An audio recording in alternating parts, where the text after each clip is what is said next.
गंज बाजार में स्थित सार्वजनिक शौचालय में इन दिनों अव्यवस्था का माहौल है। स्थानीय दुकानदारों ने नगर निगम से इसे ठीक करने की गुहार लगाई है। दुकानदार कई बार इस बारे स्थानीय पार्षद और नगर निगम को भी चिट्ठी लिख चुके हैं, लेकिन अभी तक इस पर कुछ भी नहीं किया जा सका है। सोलन शहर के गंज बाजार के दुकानदारों का कहना है कि शहर के बीचों बीच एक ही सार्वजनिक शौचालय है, जिसकी हालत दयनीय हो चुकी है। रोजाना करीब 600 से 700 लोग इस सार्वजनिक शौचालय का इस्तेमाल करते हैं, लेकिन ना तो शौचालय में पानी की व्यवस्था है और ना ही साफ सफाई की। उन्होंने कहा कि बीते दिनों राज्य स्तरीय शूलिनी मेला यहां पर था। वहीं मेले के दौरान लोगों ने यहां से नल तक चुरा लिए हैं, जिसके बाद यहाँ पर सुविधाएं लोगों को नहीं मिल पा रही है। उनका कहना है कि वे कई बार इस बारे में स्थानीय पार्षद और नगर निगम को चिट्ठी लिख चुके हैं, लेकिन अभी तक इस पर कुछ भी नहीं किया जा सका है। उन्होंने नगर निगम से गुहार लगाई है कि जल्द से जल्द इस समस्या का हल किया जाए, ताकि व्यवसायियों के साथ साथ आमजन को भी राहत मिल सके। स्वच्छ विद्यालय पुरस्कार योजना के तहत उत्कृष्ट प्रदर्शन करने वाले स्कूलों को सोमवार को जिला स्तरीय कार्यक्रम में सम्मानित किया गया। इस कार्यक्रम की अध्यक्षता अतिरिक्त उपायुक्त जतिन लाल ने की। जिला परिषद के अध्यक्ष पाल वर्मा और एडीसी मंडी ने उत्कृष्ट प्रदर्शन करने वाले स्कूलों को सम्मानित किया। स्वच्छ विद्यालय पुरस्कार योजना के तहत उत्कृष्ट प्रदर्शन करने वाले स्कूलों को सोमवार को जिला स्तरीय कार्यक्रम में सम्मानित किया गया। मंडी जिला परिषद के अध्यक्ष पाल वर्मा और एडीसी मंडी जतिन लाल ने उत्कृष्ट प्रदर्शन करने वाले स्कूलों को सम्मानित किया। वहीं अधिक जानकारी देते हुए डाइट मंडी के प्रधानाचार्य बलबीर भारद्वाज ने बताया कि विद्यालयों को प्रोत्साहित करने के लिए 2016 में स्वच्छ विद्यालय पुरस्कार शुरू किया गया है। हर स्कूल इस पुरस्कार के लिए ऑनलाइन आवेदन कर सकता है। उसके बाद स्कूल को चयनित किया जाता है। जिला मंडी के सुंदरनगर 2 ब्लॉक के जीपीएस थमेहड़ी, साइगलू ब्लॉक से जीपीएस तांजनेहड़, जवाहर नवोदय विद्यालय पंडोहो, कोठी गहरी, टीकरू और पैडी स्कूल जिला स्तर पर प्रथम आए हैं, जिन्हें आज सम्मानित किया गया। इसमें हर स्कूल जो है वो इस पुरस्कार के लिए जो है वो ऑनलाइन अप्लाई कर सकता है और उसी के आधार पे जो सॉफ्टवेयर अपने आप जो है वो स्कूल को रैंकिंग करता है कि कौन फर्स्ट है, कौन सेकंड है। उसी के कड़ी के अंतर्गत हमारे ज़िला में ये जो स्कूल फर्स्ट सेकंड आए हैं, मैं उनका नाम लेना जा रहा हूँ। ज़िला मंडी में जो सुंदरनगर 2 ब्लॉक के हैं जीपीएस थमेड़ी और साइगलू ब्लॉक में से जो हैं वो जीपीएस तांजनेहड़ और हमारा जवाहर नवोदय विद्यालय स्योगी पंडोल जो है वो और कोठी गैरी स्कूल और टिकरू स्कूल और प्याडी स्कूल, ये जो स्कूल हैं वो ओवरऑल डिस्ट्रिक्ट में जो है वो इनका फर्स्ट पोजीशन आई है। मैं इनको बहुत बहुत बधाई देता हूँ।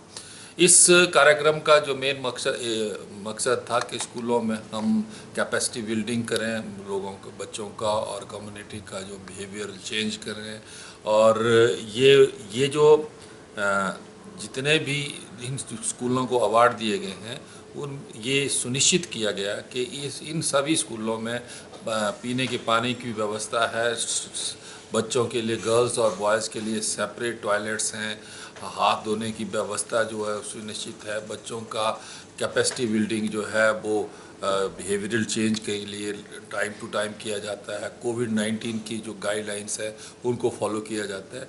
जिन स्कूलों ने ये सारी चीज़ें जो हैं ये पैरामीटर्स पूरे किए गए हैं और जो जिन्होंने बहुत अच्छा किया है उनको जो है वो फर्स्ट, सेकंड, थर्ड इनाम दिया गया है। सिरमौर जिला के मैदानी इलाकों में इन दिनों धान की रोपाई का कार्य जोरों पर चला हुआ है। जिला के धोलाकुआं, पांवटा साहिब, माशरा, भूलियो, रूखड़ी ऐसे क्षेत्र हैं जहां धान का भारी मात्रा में उत्पादन किया जाता है। सिरमौर जिला के मैदानी इलाकों में इन दिनों धान रोपाई का कार्य चला हुआ है। धान रोपाई का सीजन शुरू होते ही यहां बिहार राज्य से बड़ी संख्या में मजदूर धान की रोपाई करने पहुंचते हैं। मजदूरों ने बताया कि हर साल यहां वह धान की रोपाई करने आते हैं और कई हजारों बीघा भूमि पर धान रोपते हैं। उन्होंने कहा कि यह समय धान की रोपाई के लिए सबसे उपयुक्त है। रूखड़ी क्षेत्र के स्थानीय धान उत्पादक ने बताया कि इस इलाके में भारी मात्रा में धान का उत्पादन होता है और इस बार उन्हें और अच्छे उत्पादन की उम्मीद जगी है। उन्होंने बताया कि पहले धान उत्पादकों को धान बेचने के लिए बाहरी राज्यों में जाना पड़ता था, लेकिन अब स्थानीय स्तर पर ही किसान अपना धान FCI के गोदामों में बेच सकते हैं। गाँव है, इसमें कम से कम भी जो है 50 हेक्टेयर जमीन पे इस गांव में धान की खेती की जाती है, जिसकी जो है उपज बहुत ही अच्छी है। ये धान जो है हमारी फसल 15 जून के बाद और 15 जुलाई तक चलती है। तो प्रोडक्शन है बहुत ही अच्छी और अच्छी क्वालिटी का धान बोया जाता है। हिमाचल सरकार ने और या इंडियन गवर्नमेंट ने FCI को ऑथराइज कर दिया है माल खरीदने के लिए, और 24 घंटे के बीच में साथ के साथ आपकी पेमेंट आपके खाते में क्रेडिट होती है। हम बिहार के रहने वाले सीतामढ़ी जिले का उत्तरी बिहार के हैं। यहाँ हर साल धान लगता है। 20 साल से हम धान लगाते हैं यहाँ पे। यहाँ बढ़िया फसल है, हर साल आते हैं हम इसी एरिया में। अभी कैसा मौसम है धान लगाने का? अभी क्या बढ़िया मौसम पकड़ा रहा है, धान का मौसम ठीक चल रहा है, 10 दिन और चलेगा। किन्नौर में 3 दिन हुई भारी बारिश ने जिला के लोगों में खौफ पैदा कर दिया। नदी नालों में भयंकर बाढ़ ने जहां लोगों की सरकारी और निजी संपदा को नुकसान पहुंचाया है, वहीं बारिश के बाद अब कई क्षेत्रों में सड़क संपर्क मार्ग अवरुद्ध हुए हैं। किन्नौर के मीरू गांव में बीती रात हल्की बारिश के बाद नाले में भयंकर बाढ़ आने से सड़क मार्ग अवरुद्ध हुआ है। जिला किन्नौर में 3 दिन हुई बारिश ने जिला के लोगों में खौफ पैदा कर दिया है। किन्नौर के मीरू गांव के नाले में बीती रात हल्की बारिश के बाद जैसे ही गड़गड़ाहट की आवाज आई, नाले के आसपास के लोग अलर्ट हो चुके थे और सड़क के एक किनारे सफर करने वाले लोगों ने अपनी जान बचाई, जिसके बाद कुछ लोगों ने मीरू नाले में आई बाढ़ को अपने कैमरे में कैद किया। मीरू नाले की बाढ़ इतनी भयानक थी कि सुबह तक नाले में पानी कम होने का नाम नहीं ले रहा है और ग्रामीणों को अब मीरू से बाहर अपने वाहनों को ले जाना मुश्किल साबित हो रहा है। मीरू गांव के ग्रामीणों ने बताया कि मीरू नाले में बारिश के बाद आई बाढ़ ने गांव को जोड़ने वाली सड़क मार्ग को अवरुद्ध किया है, जिसके बाद वाहनों की आवाजाही ठप है और पंचायत लगातार सड़क बहाली के काम में जुटी हुई है, लेकिन अभी भी इस नाले में बाढ़ की संभावनाएं बनी हुई है। इस बाढ़ के चलते फिलहाल लोगों के जानमाल का नुकसान नहीं हुआ है।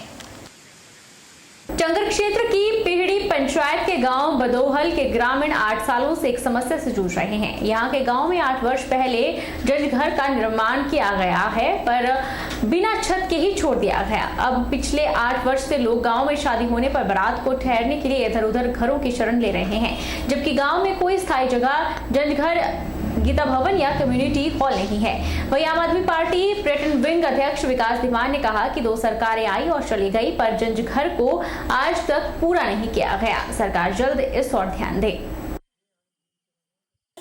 ये दो सरकार आई ने चली गई, इस जंज घरे लेंटर नहीं पिया और प्रधान और ने शिकायत करते तो ऐसा बोलते थे कागज ही पता नहीं पूरा कागज ही नहीं मिल रहा जी। ये जंज घर बना हुआ है, 6-7 साल का ऊपर टाइम हो गया है, आज दिन तक इसके ऊपर छत नहीं है। हमें इतनी समस्या होती है, जैसे लड़कियों की शादी होती है तो इतनी समस्या होती है, कहाँ बारात खड़ी करनी है, किसके घर में खड़ी करनी है बारात। पहले तो चलो हो जाता था, अभी क्या है, अभी कौन घर में कौन बारात खड़ी कराता है। वक्त तो चला है छोटे से ब्रेक का। ब्रेक इस बार फौरन लौटेंगे, आप बने रहिए हमारे साथ।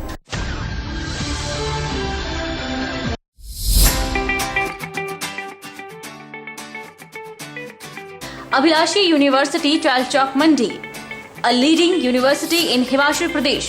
Admission open 2022-23 for BMS, BSc MLT, BPT, BSc Honours, Agriculture, B Pharmacy, Regular and Lateral Entry, BTech Agriculture Engineering, Integrated BA, BEd, BSc BEd, BA, BSc, Medical, Non-Medical, Master of Physiotherapy, MSc Agriculture, M Pharmacy, M Tech, Civil, Mechanical, Computer Science Engineering, full-time and part-time, MBA, full-time and part-time, MA Education, MSc Geology, D Pharmacy, Ayurveda and Allopathy, Diploma in Art and Craft, Drawing Master, Tourism Studies and Hospitality, Yoga, Medical Lab Tech, Multipurpose Health Worker Male, 2-year Veterinary Pharmacist, Training Courses and PhD in Geology, Education, Pharmacy, Management, Civil Computer Science Engineering, Scholarship Assistance available. Contact for admission